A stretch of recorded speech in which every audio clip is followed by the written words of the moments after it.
HIV অর্থাৎ human immunodeficiency virus.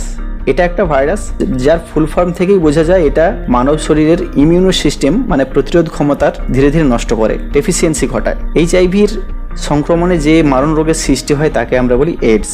AIDS stand for acquired immunodeficiency syndrome. এখানে syndrome কথার অর্থ হলো অনেকগুলি অসুখের সিমটমকে একসাথে সিনড্রোম বলা হচ্ছে।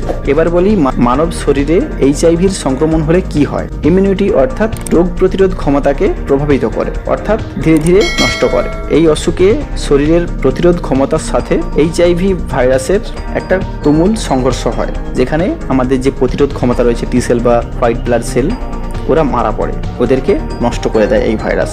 আর আমাদের বেঁচে থাকার জন্য কিন্তু রোগ প্রতিরোধ ক্ষমতা অত্যন্ত জরুরি, এটা ফার্স্ট প্রায়োরিটি, এটা অবশ্যই থাকা দরকার। এটা ছাড়া আমরা বাঁচতে পারি না কখনো, কারণ প্রতিদিন হাজার হাজার বা লক্ষ লক্ষ ব্যাকটেরিয়া ও ভাইরাস আমাদের শরীরে প্রবেশ করে, সেটা বাই ফুড বাই এয়ার, এবং তারা আমাদের শরীরে থাকা প্রতিরোধ ক্ষমতার জন্য কিন্তু আমাদের শরীরে কোনো ক্ষতি করতে পারে না, কোনো রোগ সৃষ্টি করতে পারে না, এবং ওদের মধ্যে লাগাতার ফাইট হচ্ছে, আমরা সেটা জানতেই পাচ্ছি না, কারণ আমরা প্রতিদিন অসুস্থ হচ্ছি না, আমরা সুস্থ আছি।